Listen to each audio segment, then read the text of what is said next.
Boom shakalaka, what is going on, everybody? Randall here from Crypto Love. Today's episode, we are going to take a look at the Bitcoin dump over the past 24 hours and how that has affected the Bitcoin price, exactly where it went to from and where it's potentially going. Also, we're going to take a look at all the reasons why. I will explain to you exactly why it happened. Also, we'll take a look at now what's going on with Bitcoin and how best to trade it if that's something that you're interested in. And finally, some reasons why I am super optimistic about what's coming up for Bitcoin. So if that sounds interesting to you, then you'll definitely want to check out this episode.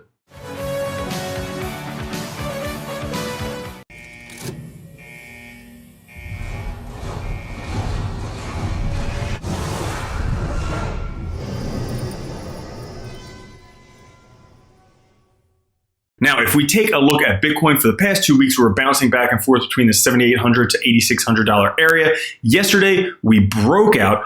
First, we broke this trend line that we've been in since February. Then we broke the $7,800 support area that we've been in. And price came all the way down to about $7,300. Right now, resting about $7,440. MACD crossed to the bottom, so I am back in a stable coin. As we can see here, there is an impending death cross, which will probably happen in the next day or so. And now that Bitcoin has broken through this support here, it is likely that it'll head down to this B right here, around $6,500, and I'll share with you why in a minute. But first, let's explain what exactly happened. Well, Bitcoin dropped in 4 minutes. That's right. Somebody sold 400 Bitcoin on Bitstamp. So over a little bit over $3 million worth of Bitcoin was sold on Bitstamp. That caused the price dump. Now, right after that happened, about $200 million worth of Bitcoin longs were liquidated on BitMEX. And while that sounds like all terrible things, there is some good news that comes from it. Backed Bitcoin trading volume sets new record after flash crash. If we take a look, all right, I'll probably have to move my head for this so you can see it. But if we take a look, backed volume, pretty dismal. Nothing happening on backed until yesterday when volume jumped tenfold. Okay, over what happens on a normal day. Now, why is this good news? That means that institutional investors are eating up Bitcoin. This means they're buying more and more and more. And really, the only people scared, the only people selling right now are retail investors who are losing their head. So this is all good news. Now, this all was happening all while Zuckerberg was having his trial with Congress about Libra. Now, Libra seems like a failed project. Pretty much everyone's left Libra already. Visa, MasterCard, PayPal, everyone's left. And Zuckerberg says he might leave himself. Now, why does he say that? Because basically the committee was asking him what would happen if Libra launched without getting approval from the committee. And Zuckerberg says that launching Libra without American regulatory approval, then I would be forced to leave the association. So he thinks he would leave if that were forced to happen. So he's waiting to get Congress's approval, but they're dragging their feet, so it's never going to happen. So Libra is probably a long-term project, something that won't happen for a long time. Now, what can we do about what's going on with Bitcoin? Well, I've been talking about this chart from Jacob for the past few days. It came out on the 19th about how to trade the rectangular pattern we were in now. So it broke through the bottom, which means it couldn't be, you couldn't trade within the rectangular bottom, but you can also trade it now that it's broken out. So if we have a pullback towards that $7,800 price range, you can short a breakdown pullback.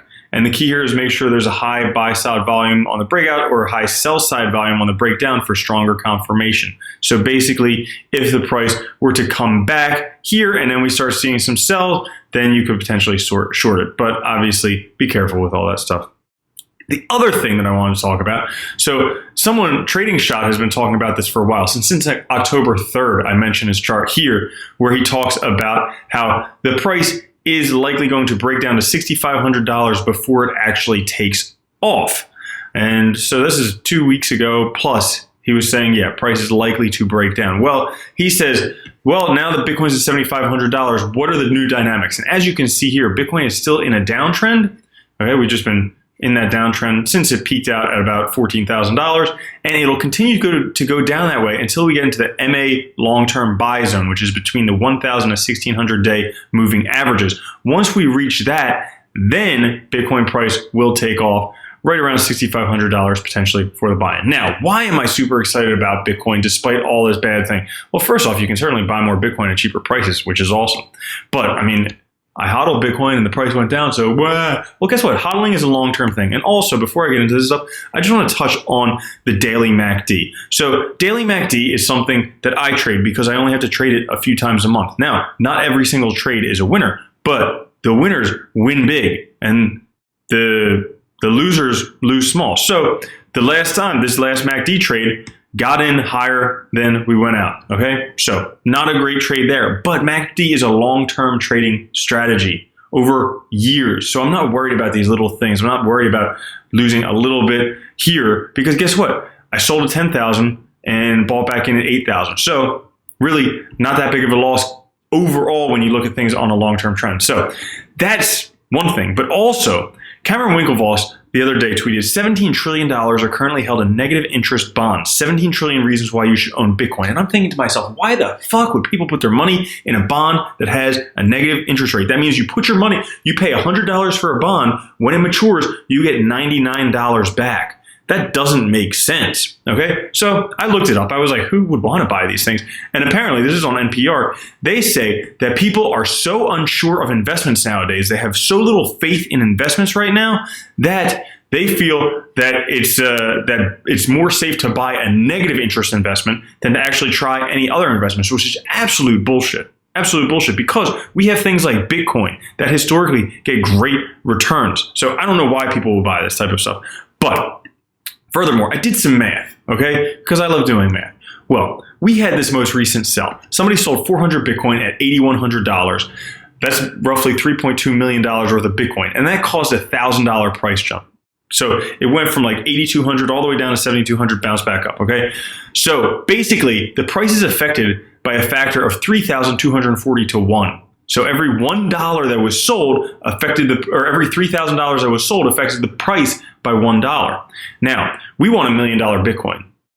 And right now we're at $7,450. That means we have $992,550 to go. Now, if we multiply that by the factor, that means that $3,215,862,000 are necessary to be put into Bitcoin for $1 million Bitcoin. Now, that may sound like $3.2 trillion, but guess what? Look right back here. $17 trillion are parked in these negative interest assets, in these worthless assets. Guess what? How many times can we put the 3 into 17? A lot, almost 6 times. That means we could almost have a $6 million Bitcoin if those people who have all that money parked in those negative interest assets actually get some brains in their head and actually put it into something that could get good returns. Because guess what? Bitcoin is a deflationary currency. There's none others like it. It's incredible. So that's my rant for today. I just wanted to say it's absolutely feasible. If a sixth of the money in these negative interest bonds goes into Bitcoin, guess what? Boom, we have $1 million Bitcoin. Simple as that. Simple as that. That's 17 trillion reasons why you should own Bitcoin. Also, guys, taking a look at this. This is a chart I just saw. Look into Bitcoin.com. This is something I saw on Altcoin Daily, I think, but it's very interesting. They have a bunch of really cool charts there. This one here, taking a look at the 200-day, or the 2-year moving average, and 5 years time is 2-year moving average. And if we take a look, basically, it dips below the 2-year moving average and then takes off above it, and dips below and takes off above it. And we just dip below, and eventually we will take off above it, maybe another year or so. But I just wanted to say, the dip below, price here $4, price there $49, over 10 times, okay? Price here, $400, price here $7,000, okay? Big gains there, almost 20 times. So that's all exciting stuff. I just want to share that quick episode, let you know what's going on with Bitcoin, and then say, have a great day. I'll catch you all later. Have a good one. Also, make sure you check out Monarch Wallet, where you can park your Bitcoin in there safely, because remember, with the 17 trillion reasons you have, you can park it in there safely and actually earn 6% interest on your Bitcoin, or earn 10% interest on stable coins. So check that stuff out, Monarch Wallet, and I'll catch you guys later. Love you. Peace.